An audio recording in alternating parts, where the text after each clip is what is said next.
Manager humiliates novice waitress without imagining she would embarrass him in front of everyone. The morning sun bathed Malibu's shoreline with its golden rays as Emily observed the imposing facade of Ocean Terrace restaurant.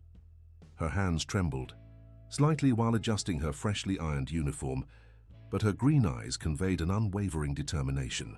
At 25 years old, she carried not only dreams but also responsibilities that weighed on her delicate shoulders. Her first day as a waitress in one of the most sophisticated restaurants on the California coast represented much more than a simple job.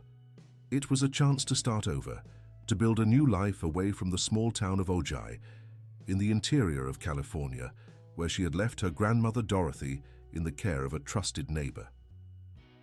Crossing the glass doors of the establishment, Emily was greeted by the unmistakable aroma of fresh bread and fine herbs. The kitchen was already in full activity, preparing for another busy Sunday. The maitre d', an elegant gentleman with graying hair, led her to the office of the manager, Richard Miller.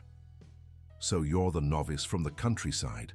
The deep voice, loaded with disdain, made Emily swallow hard.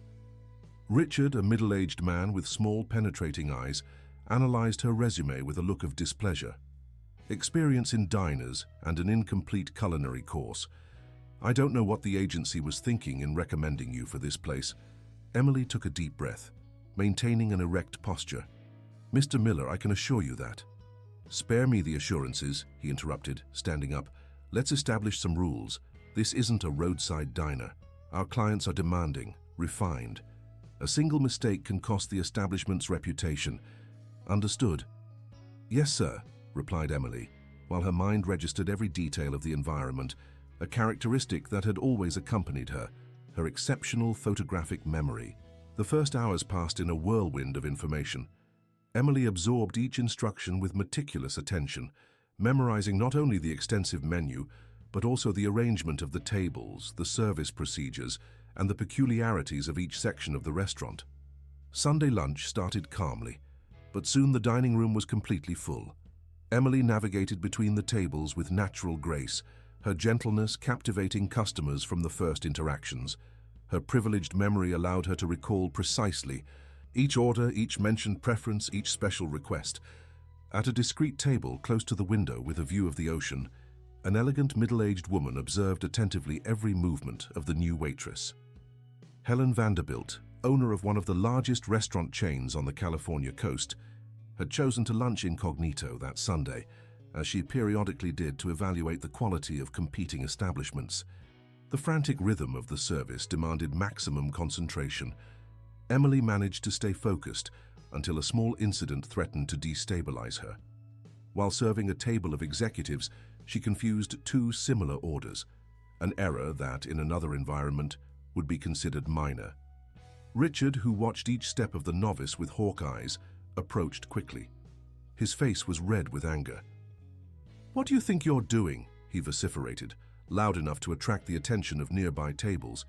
"It's not possible that you can't even do this right." Emily felt her face burn as Richard continued. "Maybe you should go back to your little countryside town. This is a high-standard restaurant, not a fairground stall." The words hit Emily like arrows, but she remained firm, swallowing the tears that threatened to fall. Helen Vanderbilt observed the scene with growing interest. It wasn't the public humiliation that caught her attention, but rather the way the young waitress maintained her composure. There was something special about that girl, a dignity that transcended the moment of embarrassment. Even after the scolding, Emily continued her work with redoubled dedication. Her mind occasionally wandered to Ojai, where her grandmother fought against an illness that consumed not only her health, but also the family's savings. The interrupted culinary course, the postponed dreams, everything seemed so distant at that moment. What Emily didn't realize was that her natural kindness and efficiency, even amid adversities, were beginning to attract the attention of customers.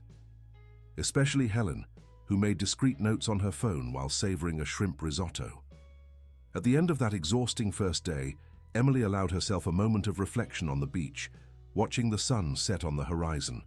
The waves broke gently on the sand, as if cradling her thoughts. It wouldn't be easy, she knew, but she was certain that this was just the beginning of her journey at Ocean Terrace. The following weeks at Ocean Terrace proved to be a true test of endurance for Emily. Each day brought new challenges, but also small victories that fueled her determination. Her exceptional memory became her greatest ally. In just 2 weeks, she already knew the preferences of various regular customers.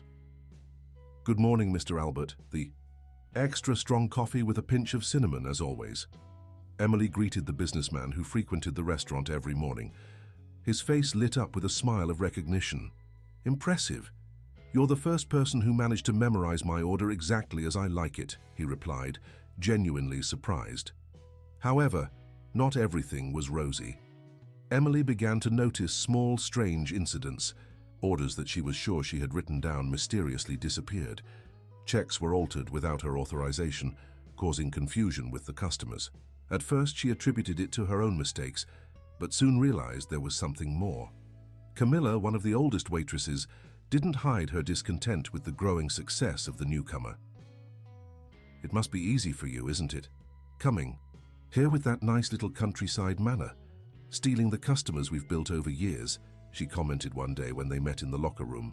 Manager Richard, for his part, seemed to have made Emily's life his personal mission. He assigned her the most problematic tables, the most inconvenient schedules, and never missed an opportunity to criticize her work publicly. One particularly busy afternoon, Emily received a call from the hospital where her grandmother was admitted. Grandma Dorothy had worsened and needed new urgent examinations.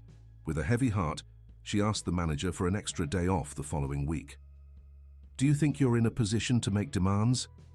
Richard laughed with disdain.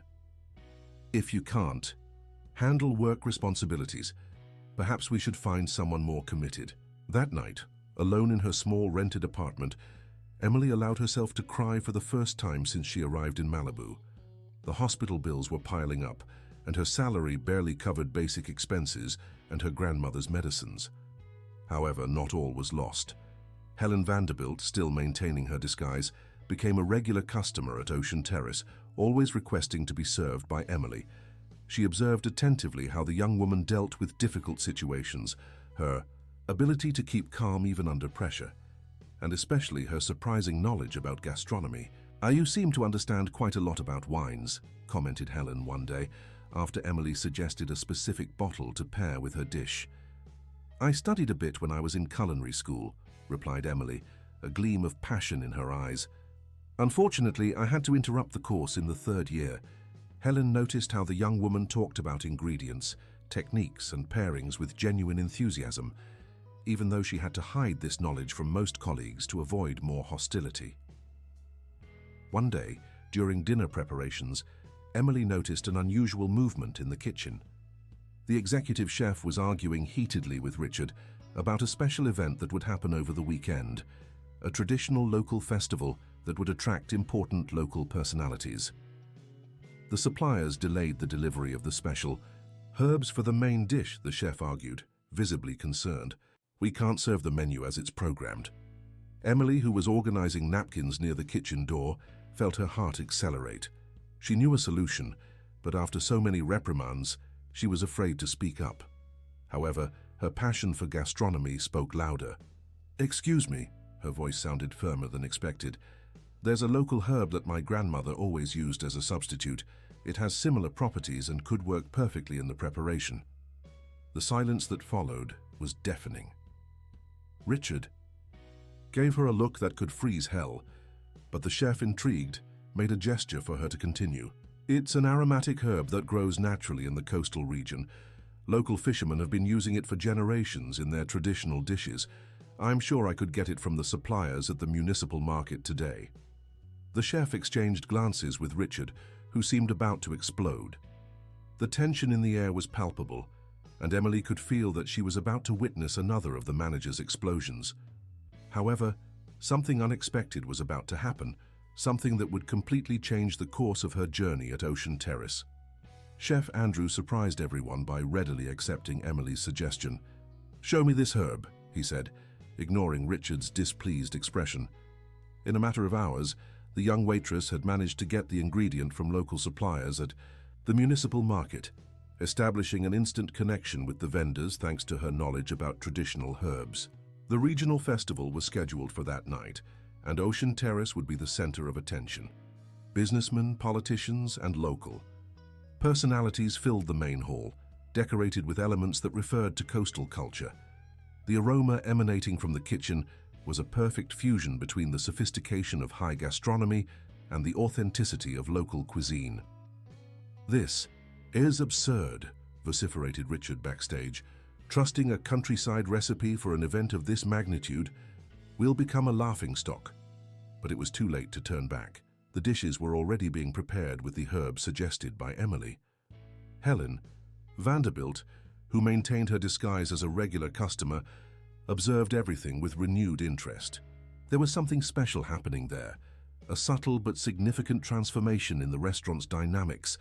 The young waitress from the countryside was, without realizing it, provoking changes that went far beyond the simple substitution of an ingredient. The first dishes began to leave the kitchen. Emily, even while focused on her work as a waitress, couldn't contain her anxiety. Each time she passed near a table, she strained her ears to capture the customers' reactions. And they couldn't be better. "Extraordinary," exclaimed a well-known local food critic. "There's something different in this preparation, something that reminds me of my origins, but with a unique sophistication." The news of the success of the main dish began to spread among the guests. Soon, several of them asked to meet the chef responsible for the innovation. Andrew, in a gesture of honesty that surprised everyone, made a point of crediting the change to Emily's suggestion. "True cuisine is made of knowledge and tradition," he declared publicly, to Richard's despair. "And today, we learned a valuable lesson from someone many underestimated." The impact of that night went beyond immediate success. In the following days, Ocean Terrace saw a significant increase in demand for the special dish with coastal herbs.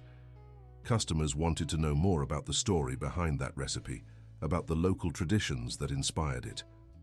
Sous chef Lucy, an experienced professional who until then had remained distant, began to show a special interest in Emily. During calmer moments, she would discreetly call her to the kitchen. "I saw something in you that night," confided Lucy. "You have more than photographic memory. You have culinary intuition. It's a rare gift." Thus began a silent alliance. In the intervals between services, Lucy allowed Emily to observe the preparation techniques, explain the secrets behind each sauce, each combination of seasonings. It was like returning to culinary school, but with an exclusive mentor. In her small apartment, Emily began to keep a special notebook where she recorded not only the techniques learned from Lucy, but also her own ideas and adaptations.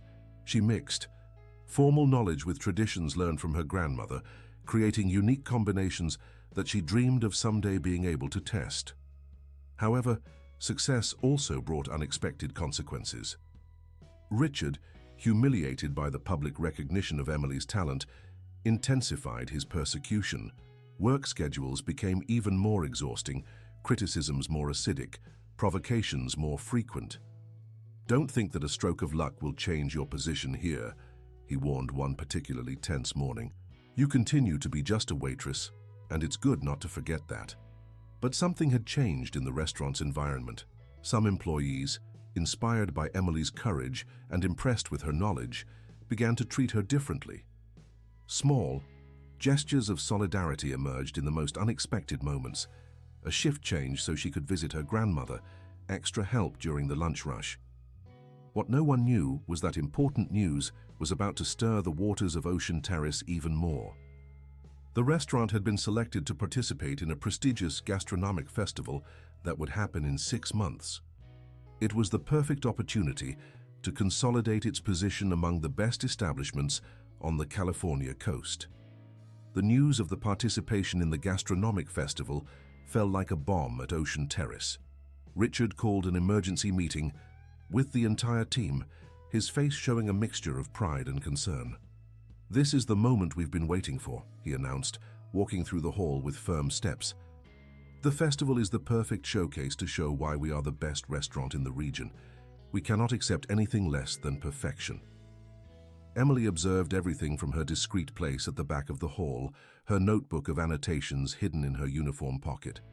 3 months had passed since her first day, and although she still faced daily challenges, she felt more secure in her role. During the meeting, Richard began to outline his expectations for the festival. Each employee received a detailed list of goals and responsibilities.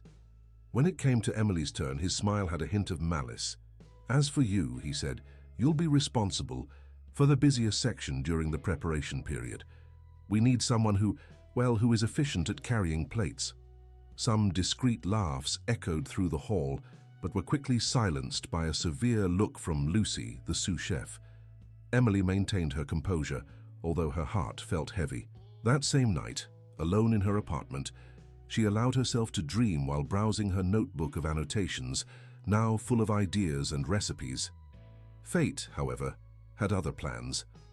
On a particularly busy afternoon, a distinguished client occupied one of the tables in Emily's section. It was an elegant middle-aged man who requested the complete tasting menu. With her privileged memory, Emily noticed something peculiar in his behavior when reading the menu. "Excuse me, sir," she approached discreetly. "I noticed you hesitated on some dishes. Do you happen to have any dietary restrictions?" The man seemed surprised by the question. "Actually, yes. I have a severe allergy to a specific type of mushroom, but I didn't want to make a fuss about it." Emily immediately recognized that one of the dishes on the tasting menu contained the ingredient in question, although it wasn't explicitly mentioned in the description. Without drawing attention, she consulted Chef Andrew about a safe alternative. What she didn't know was that this client was actually a renowned food critic, famous for his incisive reviews and for never revealing his identity during visits. Her attention to detail and knowledge about ingredients not only avoided a serious incident, but also deeply impressed the critic. "In 20 years frequenting restaurants," he said at the end of the meal, revealing his identity, "I've never found such an attentive and knowledgeable service. You saved not only my experience, but potentially my life." The news of the incident spread quickly through the restaurant.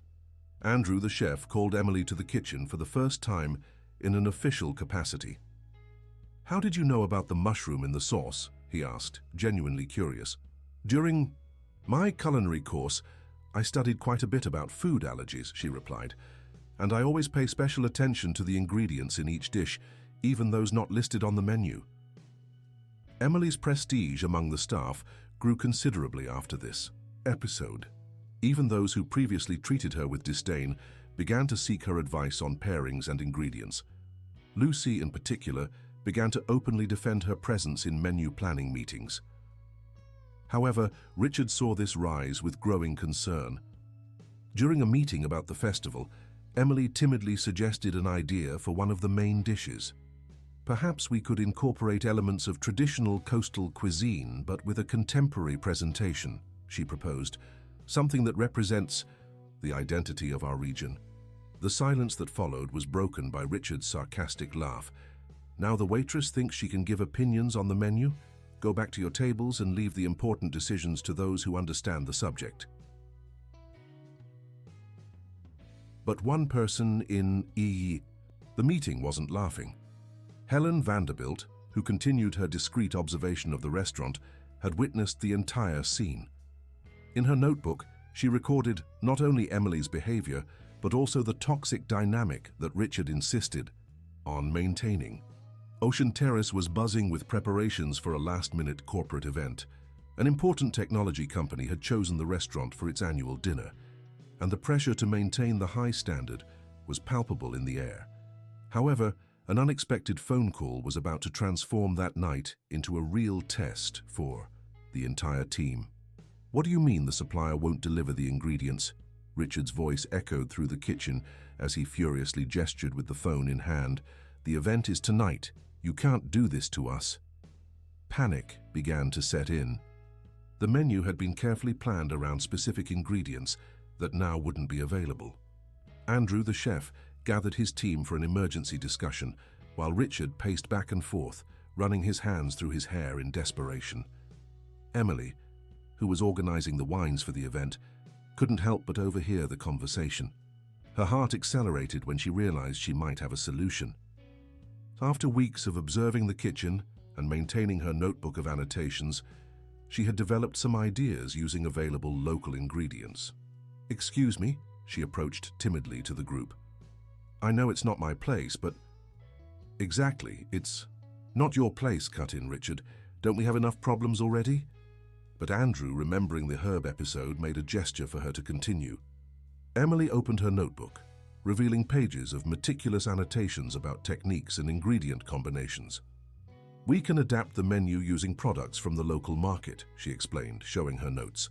"There's a traditional fish preparation technique I learned from my grandmother that could perfectly substitute the main dish, and we have all the necessary ingredients available."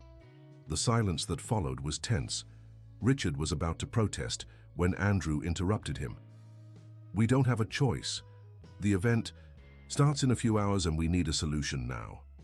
Thus, against all odds, Emily's suggestions were accepted. The kitchen transformed into a laboratory of creativity, with her assisting in the adaptation of the dishes while continuing her functions. As a waitress, her photographic memory allowed her to relay precise instructions about traditional techniques that could be incorporated into the dishes. Helen Vanderbilt, who coincidentally was among the guests at the event, watched the movement, fascinated. The transformation of the menu, although born from an emergency, revealed itself as a true celebration of regional cuisine. The first moment of tension came when the dishes began to leave the kitchen. Richard nervously bit his lips, fearing the executive's reaction to the modified menu. However, something unexpected happened. "This is extraordinary," exclaimed the company's CEO after tasting the main dish. "How long have you been developing this fusion between high gastronomy and traditional cuisine?" The compliments multiplied throughout the night. The guests, many accustomed to standardized corporate dinners, found themselves surprised by the authenticity and originality of the dishes. "I've never tasted anything like it," commented a female executive. "It's sophisticated, but it has soul. It tells a story in each bite." Emily observed everything discreetly, her heart overflowing with joy. Between one table and another, she exchanged complicit glances with Lucy, who couldn't hide her smile of satisfaction. At the end of the event, the CEO insisted on meeting the team responsible for the dinner. Andrew, in a gesture of nobility that surprised everyone, called Emily to join the group. "The true success of this night," he declared, "came from the combination of technique and tradition, and we owe much of this success to the innovative ideas of this young woman." Richard, who watched the scene with a mixture of disbelief and anger, quickly intervened. "She's just a waitress who gave some suggestions. The real merit belongs to our kitchen team." But it was too late. The story of the waitress who saved the event with her knowledge of traditional cuisine was already circulating among the guests. Helen Vanderbilt, in particular, made extensive notes on her phone, a small smile playing on her lips. That night, after everyone had left, Emily found an anonymous note in her locker. "Your talent is greater than the walls of this kitchen. Don't give up." The elegant handwriting belonged to Lucy, but that would be a secret they would keep for a long time. The success of the corporate event brought new energy to Ocean Terrace. The employees began to see Emily with different eyes, and some even discreetly sought her suggestions. However, for Richard, that night represented a threat to his control over the restaurant, and he was already planning how to reassert his authority. With the gastronomic festival approaching, the atmosphere at Ocean Terrace became increasingly electrified. Planning meetings multiplied, and Emily, now secretly supported by a growing group of employees, continued developing her ideas in her precious notebook. On a particularly busy morning, Helen Vanderbilt occupied her usual table, this time accompanied by a group of business people. Emily, as always, approached to serve them with her characteristic gentleness. "Emily," called Helen, using her name for the first time in all those months, "I heard you have some interesting ideas about regional cuisine." The young woman's heart raced. That mysterious client, who had always observed her with so much interest, had never demonstrated knowing her name or details about her life. "Well, Emily hesitated, aware of the curious glances from the other customers. "Please, sit with us for a moment," invited Helen, to everyone's astonishment. "I'd like to hear your ideas about local gastronomy." Richard, who observed the scene from afar, quickly approached. "Ma'am, I apologize, but our employees cannot—" "I believe I can decide with whom I wish to converse during my lunch," interrupted Helen with an authority that made Richard instantly retreat. In the next 20 minutes, Emily shared her vision about how traditional cuisine could be elevated to a new level without losing its essence. She spoke about ancestral preparation techniques, about underutilized native ingredients, about stories and traditions that could be told through dishes. The business people listened, fascinated, taking notes and exchanging significant glances. Helen, in particular, seemed to absorb each word with intense interest. "Impressive," commented one of the businessmen. "Where did you study gastronomy?" "Actually," Emily replied with a slight blush, "I couldn't complete my course. I had to interrupt in the third year to take care of my grandmother." The conversation was interrupted by the arrival of the main courses, and Emily returned to her duties without realizing the impact that moment would have on her future. That afternoon, during the festival planning meeting, Richard presented his vision for the event: a safe, traditional menu, without risks or innovations. "We need to show that we are a serious restaurant, not a laboratory for experiments," he declared, casting a significant look in Emily's direction. Lucy, the sous chef, tried to argue, but the success of the corporate event showed that we can innovate. "That was an emergency," cut in Richard. "The festival is different. Our reputation is at stake." Emily observed everything in silence, her notebook of annotations weighing in her uniform pocket. Years of research, childhood memories, techniques, learned from her grandmother, all reduced to nothing because of the fear of the new. After the meeting, she found Lucy in the pantry. "We can't let this happen," whispered the sous chef. "Your knowledge, your ideas, it's exactly what the festival needs." "But how?" asked Emily, feeling defeated. Richard made it clear he doesn't want innovations. A conspiratorial smile appeared on Lucy's face. "Maybe it's time to prepare a plan B, something we can present when the right opportunity arises." Thus was born a secret alliance within Ocean Terrace. In their spare time, Emily and Lucy began to develop an alternative menu, combining the refined technique of the sous chef with the traditional knowledge of the young waitress. Other employees, impressed with the success of the corporate event, discreetly joined the group.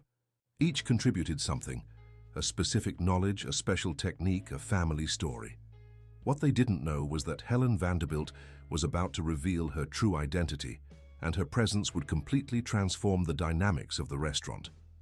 The gastronomic festival was approaching, and with it, a unique opportunity for change was about to materialize. The sun was setting over Malibu when Helen Vanderbilt entered Ocean Terrace that special night. Unlike other times, she wasn't wearing her usual discreet clothes.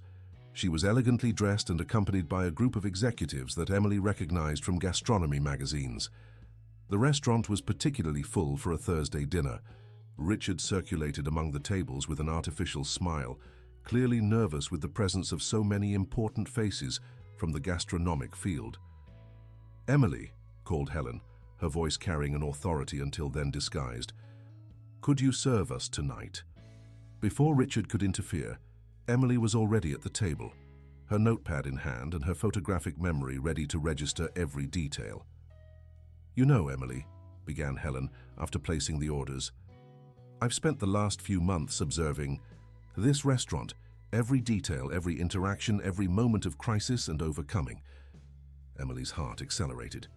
There was something different in the air, an energy that made everyone present pay attention.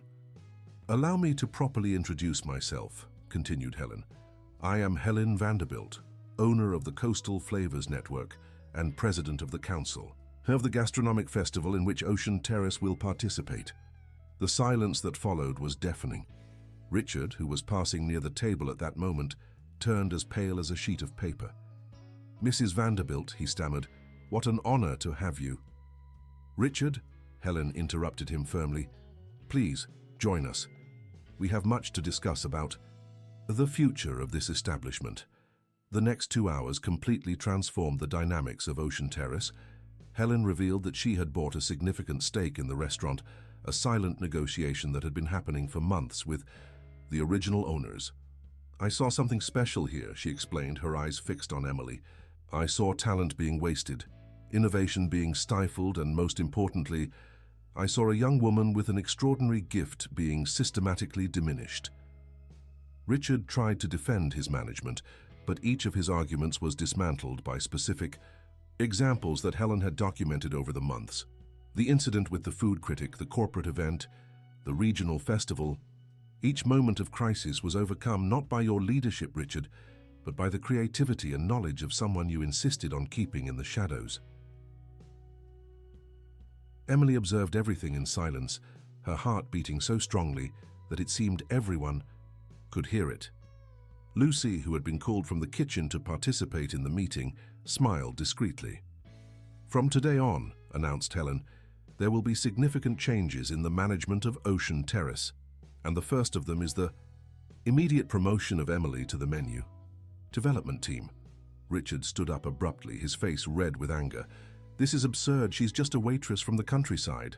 "No, Richard," replied Helen calmly. "She is a talented professional who, despite all the obstacles you placed in her path, repeatedly proved her worth. And now, with the festival approaching, we need all the creativity and knowledge she can offer." The news spread quickly through the restaurant. Employees paused their activities to observe the scene, some with smiles of satisfaction, others with expressions of surprise. Emily felt as if in a dream. Her hands trembled slightly as she held her notebook of annotations, that same notebook that had kept so many secrets and hopes. "Is there something you'd like to share with us, Emily?" asked Helen gently. With tears contained in her eyes, Emily opened her notebook. There were all her ideas for the festival, each recipe carefully adapted, each traditional technique reimagined with a contemporary touch. "Actually, Mrs. Vanderbilt," she began, her voice gaining confidence with each word, "I have some suggestions for the festival." What followed was a passionate presentation about how the traditional cuisine of the California coast could be elevated to new heights. Emily spoke about ancestral preparation techniques, about forgotten native ingredients, about stories that could be told through dishes. Andrew, the chef, listened, fascinated. "This is brilliant," he commented. "We could revolutionize the way people see our regional cuisine." However, not everything was rosy. Richard, even after Helen's intervention, wasn't willing to easily accept the changes.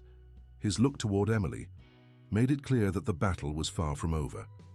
The weeks that followed Helen's revelation were intense at Ocean Terrace.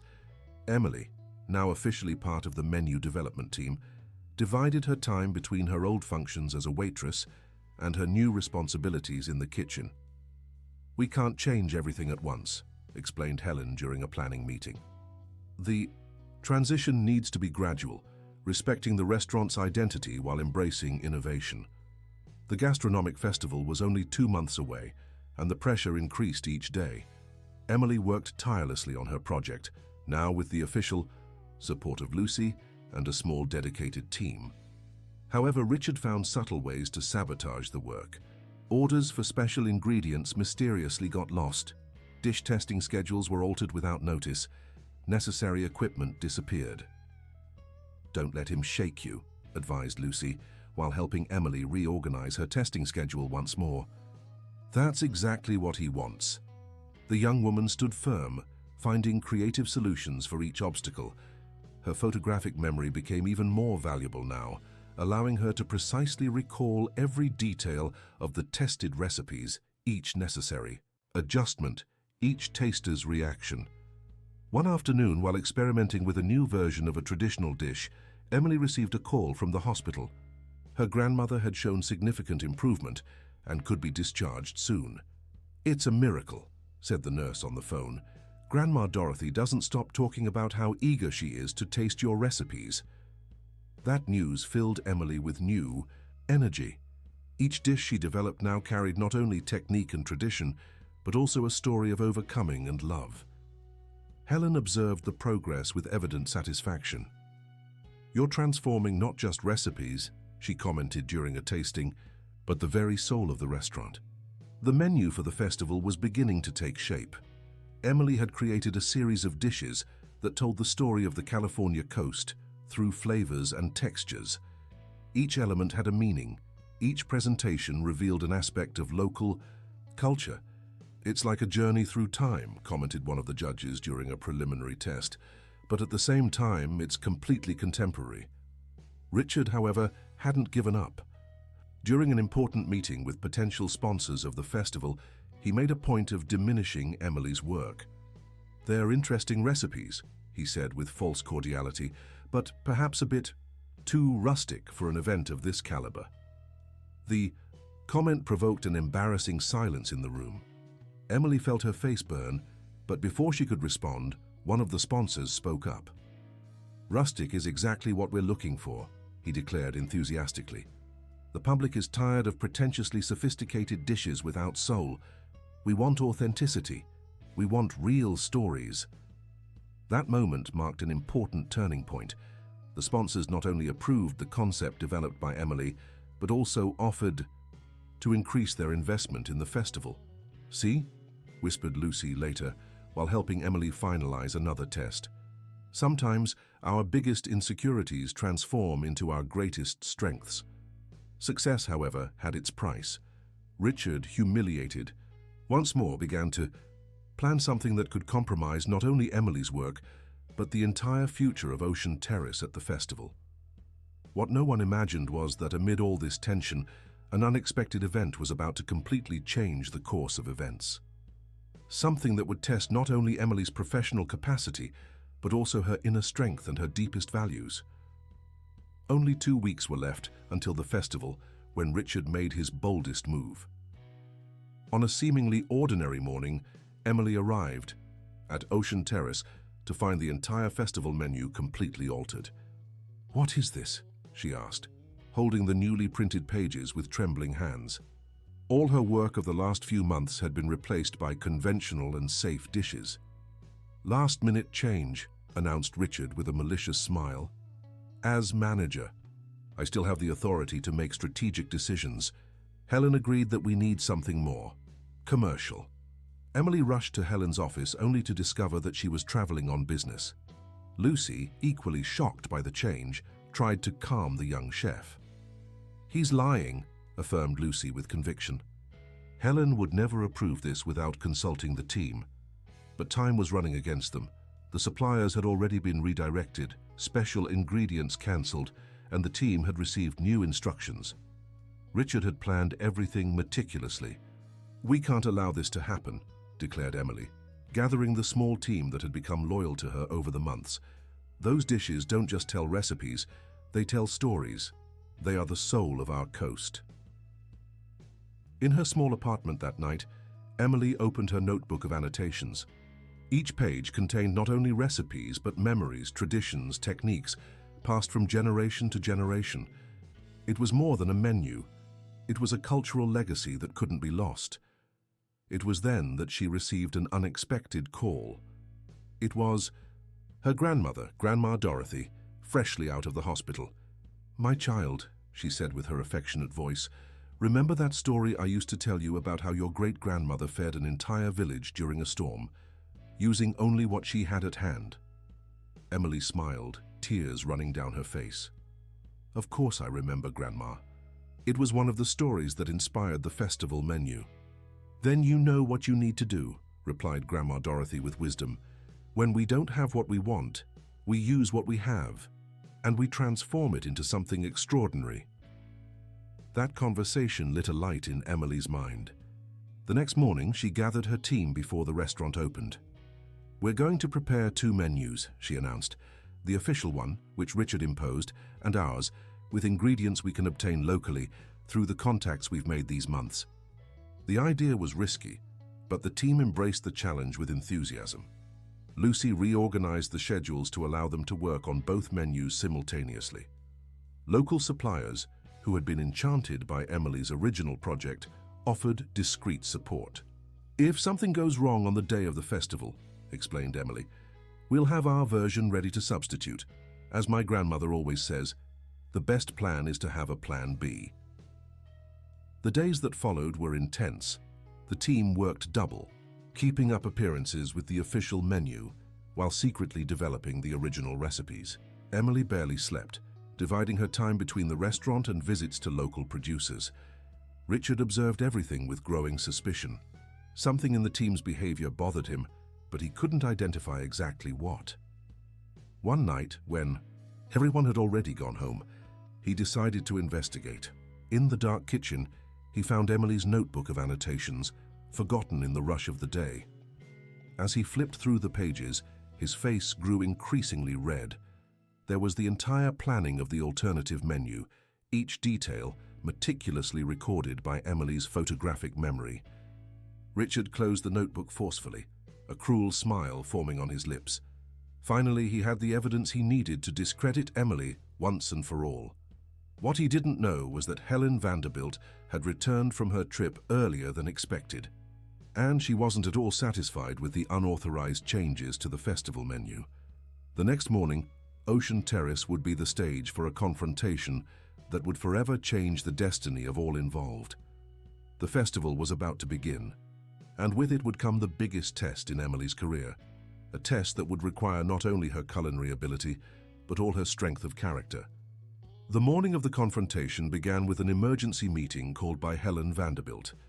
The main hall of Ocean Terrace, normally a space of elegance and tranquility, transformed into a tense arena when Richard entered carrying Emily's notebook. "Look what I found," he announced triumphantly, throwing the notebook on the table. "Proof of insubordination." They were planning to sabotage the official festival menu. Helen picked up the notebook calmly, her eyes scanning the pages with genuine interest. The silence in the room was palpable as she examined each notation, each recipe, each story carefully recorded. "Fascinating," she said finally, closing the notebook with delicacy. "Really fascinating, Richard.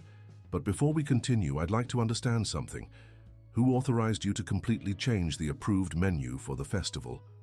Richard's smile froze. "As manager, I have the autonomy to—" "No," cut in Helen, her voice sharp as a well-honed knife. "You don't, and do you know why? Because each element of that menu was approved not only by me, but by our sponsors and the festival committee." Emily, who observed the scene in silence, felt her heart accelerate. At her side, Lucy discreetly held her hand in support. "What I see in this notebook," continued Helen, raising the precious object, "is not insubordination. It's dedication. It's passion. It's exactly the kind of commitment to excellence that built my restaurant chain." Richard tried to argue, but Helen raised her hand, silencing him. "In the last few months, I've observed how you systematically tried to undermine talent and creativity in this restaurant, how you transformed an environment that should be of collaboration into a personal battlefield." Helen's words echoed through the hall, carrying the weight of months of silent observation. "Emily," she called, turning to the young chef, "show us the alternative menu that you and your team developed." With trembling hands but a firm voice, Emily presented her vision. Each dish was a living story of the coastal culture, each ingredient chosen with purpose and meaning. The passion in her voice was contagious, and even the employees who previously doubted her now listened with renewed interest. "This," declared Helen, "is the true spirit of Ocean Terrace. It's not just about serving refined food, it's about telling stories through gastronomy, about honoring traditions while embracing the future." Richard, realizing he was losing control of the situation, made his last desperate move. "And what about the costs, the logistics? It's impossible to implement this menu 2 weeks before the festival." It was then that Lucy stepped forward, bringing with her a folder full of documents. "Actually," she said with a smile, "we already have everything planned. Local suppliers committed, calculated costs, adjusted schedules. Emily didn't leave any detail to chance." Helen smiled, a gleam of satisfaction in her eyes. "Richard," she said, her tone leaving no room for argument, "your contributions to Ocean Terrace were significant. But it's time for changes. From today on, you are relieved of your functions as manager." The silence that followed was deafening. Richard, for the first time, was speechless. "Emily," continued Helen, "you will not only be responsible for the festival menu, I want you to assume the position of gastronomic development chef at Ocean Terrace." The news caught Emily by surprise. Tears of emotion shone in her eyes as she absorbed the meaning of that moment. "And there's more," added Helen. "After the festival, we're going to create a talent training and development program. I want you to lead it, Emily. Your story, your journey, is exactly what we need to inspire others." The morning sun entered through the restaurant windows, bathing everyone in a golden light that seemed to symbolize the beginning of a new era. Emily looked at her team, at Lucy, at all those who had believed in her even in the most difficult moments. The festival was near, and now, more than ever, she was ready to show the world the true essence of California coastal gastronomy. Not just through flavors and techniques, but through the stories, traditions, and love she had learned since childhood from her grandmother. The day of the festival dawned with a gentle breeze blowing from the sea. The Malibu Convention Center was transformed into a true temple of gastronomy, with the best restaurants in the region presenting their most impressive creations. Ocean Terrace's stand stood out for the elegant simplicity of its decoration. Artisanal. Ceramic pieces, old fishing nets, and baskets of natural fibers composed a scenario that referred to the roots of coastal culture. Emily adjusted the last details of the presentation when she felt a gentle hand on her shoulder. It was Grandma Dorothy, who had insisted on being present at this special moment. "My child," she said, emotional, "look how far you've come. Your great-grandmother would be so proud." The words were interrupted by the arrival of the first judges. Among them, some of the most respected names in national gastronomy. Helen Vanderbilt accompanied them, her face conveying a serene confidence. "Ladies and gentlemen," began Emily, her voice firm despite the nervousness, "what we've prepared today is not just a menu. It's a journey through the stories and traditions of our coast." The first dish was a reinterpretation of an old fisherman's recipe. Emily explained how, for generations, local families developed unique techniques for preparing fish, preserving flavors even without refrigeration. "This dish," she continued, "honors that ancestral wisdom. The fish is cured with coastal herbs, following traditional methods, but presented in a contemporary way." The judges tasted in silence, their expressions changing from curiosity to genuine interest. One of them, a renowned French chef, couldn't contain his admiration. "C'est incroyable." The technique is impeccable, but what impresses me most is how each element tells a story. Dish after dish, Emily led the judges on a gastronomic journey through time. Each presentation was accompanied by a narrative that blended personal memories with the rich history of the region. A crowd began to form around Ocean Terrace's stand. The public, attracted by the aromas and the passion with which Emily described each dish, remained hypnotized. "This sauce," she explained, showing a delicate artisanal porcelain, "is based on a recipe that saved an entire village during a storm." "My great-grandmother." Her voice slightly choked up while telling the story her grandmother had shared so many times. Grandma Dorothy, who observed everything with teary eyes, smiled with pride. Lucy coordinated the team with military precision, ensuring that each dish came out perfect, each presentation impeccable. The harmony among everyone was evident. They were no longer just co-workers, but a family united by a common purpose. The most emotional moment came with the dessert. Emily had created a reinterpretation of a traditional sweet that her grandmother used to prepare using native fruits from the coastal forest. "This dessert," she explained to the judges, "represents the union between past and present. Each element was chosen not only for its flavor, but for the meaning it carries in our culture." Helen observed everything with evident satisfaction. Her decision to bet on Emily had proven more than right. It was revolutionary. As the afternoon progressed, it became increasingly clear that something special was happening at Ocean Terrace's stand. It wasn't just the exceptional quality of the dishes or the impeccable technique of their execution. It was the soul, the story, the love that overflowed from every detail. The judges gathered for the final deliberation, while an atmosphere of expectation hovered over the festival. Emily, exhausted but fulfilled, hugged her grandmother. "Regardless of the result," whispered Grandma Dorothy, "you've already won, my child. You won the moment you decided to be true to who you are. At that moment, observing her united team, her healthy and smiling grandmother, and the gleam of admiration in the eyes of those present, Emily knew her grandmother was right. Some victories go far beyond awards and recognition. They are victories of the soul.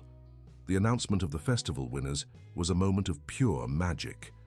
When Ocean Terrace's name was called as the grand champion, the applause was deafening. Emily went up to the stage accompanied by her team, her legs trembling with emotion. "This award," she declared at the microphone, "is not just mine. It belongs to every person who believed that tradition and innovation can walk together. It belongs to each local producer who preserves our native ingredients. It belongs to each family that keeps our stories alive through their recipes." The award ceremony was just the beginning of a new era for Ocean Terrace. In the months that followed, the restaurant transformed into a reference center in contemporary regional gastronomy. The talent development program led by Emily attracted young chefs from all over the country. She made a point of emphasizing that talent and creativity can emerge from the most unexpected places. "Never let anyone tell you that you don't belong somewhere," she used to tell her students. "The kitchen is a space of transformation, not just of ingredients, but of people." Grandma Dorothy became a beloved presence in the restaurant, sharing stories and wisdom with the new generations of chefs. Her special corner in the kitchen became a space of learning and affection. Helen Vanderbilt expanded the concept to other restaurants in her chain, creating a movement to value regional gastronomic culture that spread throughout the coast. A quiet afternoon, 6 months after the festival, Emily found her old notebook of annotations while organizing her new office. Flipping through the pages, she smiled as she realized how each recipe, each annotation, had been a step in her journey of self-discovery. "You know," she said to Lucy, who had become not only her professional partner, but a great friend, "sometimes I think about how it all began, how each challenge, each obstacle brought me here. And to think that you were just a waitress with a notebook of dreams," joked Lucy.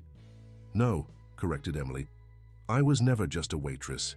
Just as none of us is only what others see. We are the stories we carry, the dreams we pursue, the traditions we honor." The sun was setting over Malibu, painting the sky with shades of orange and pink. From Ocean Terrace's kitchen came the sounds and aromas of another service beginning. Emily breathed deeply, feeling gratitude fill her heart. Her dream of completing culinary school? She not only achieved it, but went beyond. Now she was the one inspiring others to pursue their dreams, to believe in their potential, to honor their roots while building their future. The true flavor of victory, she used to say, is not just in recognition or awards. It's in the ability to transform challenges into opportunities, prejudices into learning, and most importantly, to maintain the essence of who we are in each dish we prepare. And so, Ocean Terrace continued its journey, not just as a restaurant, but as a place where stories are told through flavors, where tradition and innovation dance in harmony, and where each person has the chance to discover and share their unique gift with the world. End of story.